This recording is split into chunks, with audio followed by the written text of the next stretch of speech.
आप देख रहे हैं live Hindustan. Iran America Israel जंग के हवाले से ताज़ा अपडेट लेकर हाजिर हैं हम अपडेट तो आपको देते ही हैं कि जंग कहां तक पहुंची, क्या कुछ हो रहा है। साथ ही कोशिश भी करते हैं कि एक थ्योरी आपके सामने लेकर आए, कुछ विश्लेषण आपके सामने लेकर आए, कुछ तज्जिए आपके सामने लेकर आए। और यही वजह है कि हिंदुस्तान सहित दुनिया भर में हिंदी को समझने वाले और साथ में बाइलिंगुअल जो हमारे दर्शक हैं वो हमारे वीडियोज़ को काफ़ी पसंद कर रहे हैं। आपने बहुत नाम सुना इस पूरी जंग के दौरान और अभी भी ये चर्चा है जो ट्रंप ने नया मैसेज दिया उसमें भी एक भाई हुर्मुज स्ट्रेट ऑफ हुर्मुज, जिसको कहते हैं आबनाए हुर्मुज, स्थानीय जबान में फारसी में आबनाए हुर्मुज कहते हैं, उसको स्ट्रेट ऑफ हुर्मुज कहते हैं और हिंदी में उसको कहते हैं हुर्मुज जल डमरू मध्य। ये वो इलाका है जहां से दुनिया के तेल का, गैस का एक बहुत बड़ा हिस्सा समंदर से गुजरता है और ईरान का इस पर कंट्रोल है। जंग चल रही है इसलिए ईरान ने सबसे पहले हुर्मुज को बंद कर दिया। ये ईरान की पहले से बात थी, धमकी भी थी कि जब भी हम पर जंग थोपी जाएगी हम आबनाए हुर्मुज को बंद कर देंगे, स्ट्रेट ऑफ हुर्मुज को बंद कर देंगे, और उन्होंने वैसा ही किया। अब प्रेसिडेंट ट्रंप तमाम तरह से धमका रहे हैं, तमाम तरह की बातें करते हैं कि हम हुर्मुज को खुलवा देंगे, लेकिन ऐसा अब तक कुछ नहीं हो पाया।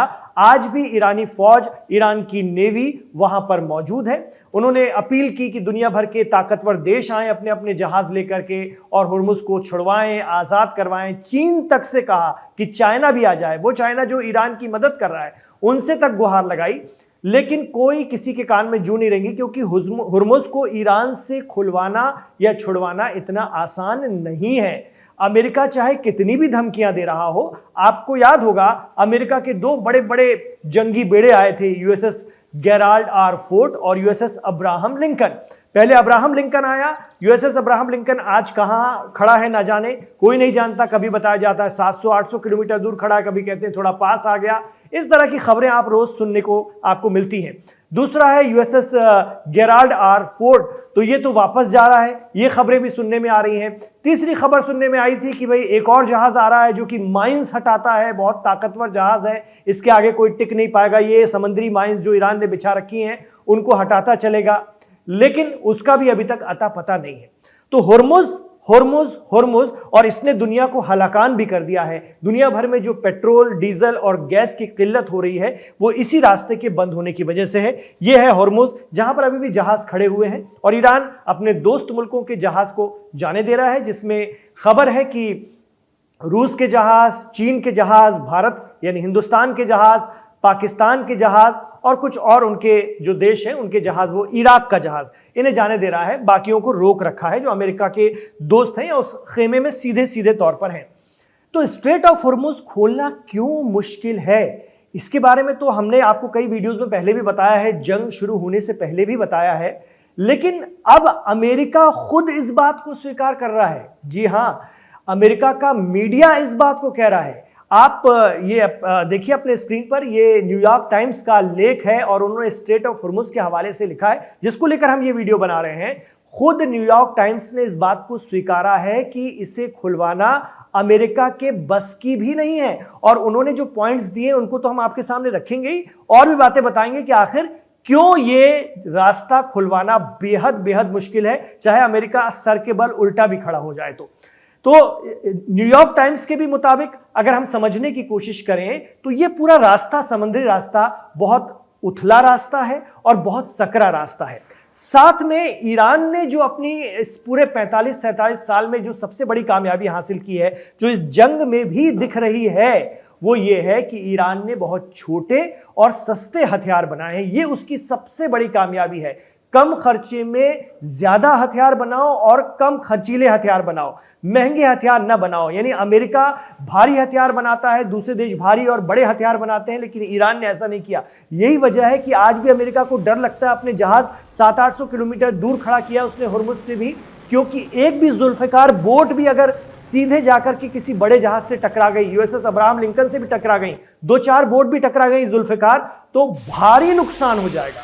जुल्फिकार तो टकरा के फट जाएंगी, लेकिन जो नुकसान होगा वो पूरी दुनिया में थू थू करा देगा अमेरिका की, क्योंकि अमेरिका महाशक्ति के जहाज नष्ट हो जाना, अभी आपने देखा था एक जो जहाज गिरा था अमेरिका का, जो फाइटर जेट गिराया गया था F-35, उसके हवाले से कितनी खबरें दुनिया भर में चली।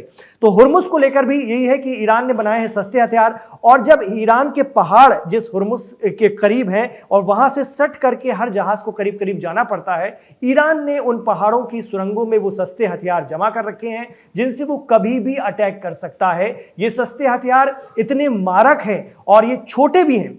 छोटे, सस्ते के साथ में छोटे लफ्ज पर जरा गौर कीजिएगा कि ये इतने छोटे भी हैं कि जब ईरान इन्हें फायर करता है तो अमेरिका या उनके मित्र देशों को या उनके जहाज़ों को बचाने के लिए वो वक्त ही नहीं मिल पाता कि उसको काउंटर कर सके, उनको इंटरसेप्ट कर सके या जवाबी कार्रवाई कर सके। जितनी कुछ सेकंड का ये फर्क होता है और वो अपना निशाना साध लेता है। यही करते हुए उसने हुर्मुज में कई जहाज डुबाने का दावा भी किया, जिसके बाद से तमाम देश अलर्ट हो गए और उन्होंने अपने जहाज जहां की तहां खड़े कर दिए हैं। एक तो हुर्मुज का ये सबसे प्लस पॉइंट है ईरान के लिए, उसकी भौगोलिक स्थिति उथला है और बहुत सकरा है। इसके अलावा पहाड़ों और गुफाओं का साथ है, जो पहाड़ हैं गुफाओं का साथ है जहां पर ईरान ने अपने हथियार रखे हैं और कम समय में वो उन्हें दाग देता है।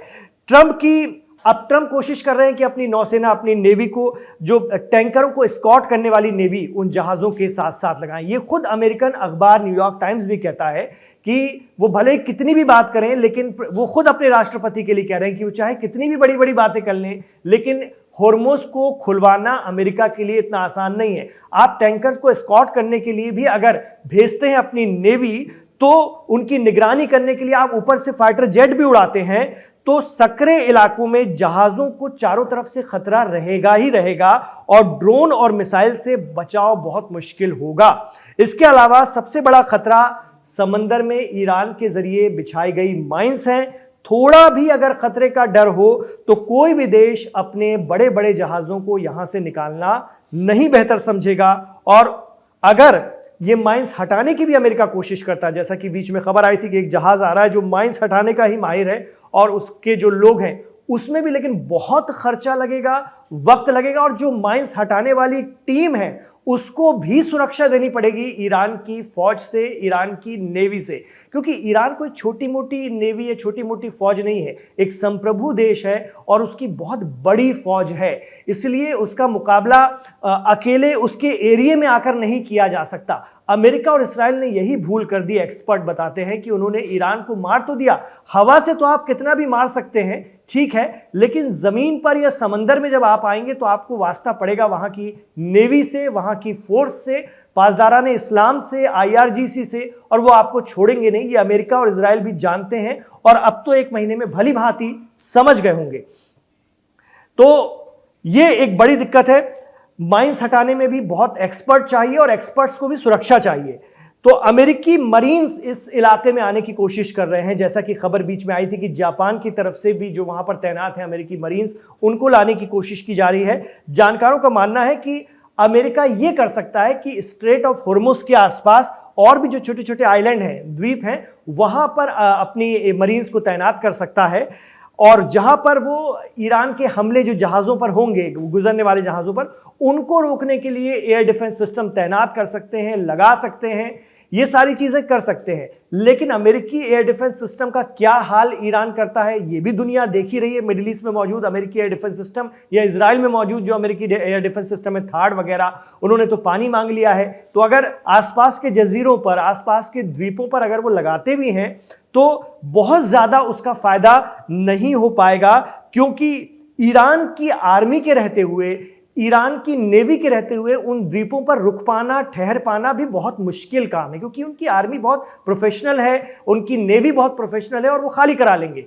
यही वजह है कि इस पूरी समस्या का, हुर्मुज को खुलवाने का सैन्य ताकत कोई समाधान नहीं हो सकता। और यही वजह कि ट्रंप जो है वक्त पे वक्त बढ़ा रहे हैं। पहले उन्होंने 5 दिन दिए, फिर 10 दिन का वक्त, वो ये इसी वजह से बढ़ा रहे हैं कि हुर्मुज को खुलवाने का कोई समाधान निकले। और न्यूयॉर्क टाइम्स भी इस बात को इंगित कर रहा है कि हुर्मुज को खुलवाने का जो समाधान है वो है बातचीत। सिर्फ बातचीत से, तमीज और तहजीब से, एक जगह बैठ करके, थोड़ा सा झुक करके, थोड़ा सा बात करके ही आप ईरान से कोई नेगोशिएशन कर सकते हैं और हुर्मुज खुलवा सकते हैं। जोर जबरदस्ती करके, ताकत लगा करके अगर आप करने की कोशिश करेंगे तो वो फिर आपको भारी नुकसान पहुंचाएगा।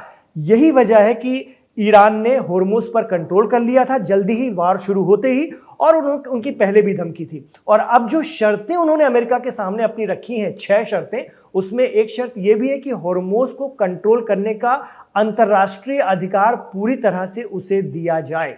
यह भी ईरान ने अब शर्त रखी है। अब तभी जंग खत्म होगी जब होर्मुज का पूरा कंट्रोल आधिकारिक रूप से ईरान के पास आ जाएगा। तो आप समझ पाए होंगे कि होर्मुज को आजाद कराना अमेरिका या उसके सहयोगियों के लिए इतना आसान क्यों नहीं है, और आज के दिन तक वो होर्मुज को आजाद नहीं करा पाए, इस छोटे से सकरे से समुद्री रास्ते को आजाद नहीं करा पाए हैं। इस खबर को बताने का हमारा तरीका आपको कैसा लगा, हमें कमेंट बॉक्स पर बताइएगा। और आप इसके हवाले से क्या सोचते हैं, क्या वाकई और कोई ऑप्शन हो सकता है, कोई विकल्प हो सकता है, कमेंट बॉक्स पे जरूर बताइएगा। आप बने रहिए हमारे साथ, जल्दी जल्दी अपडेट लेकर हाजिर हो रहे हैं।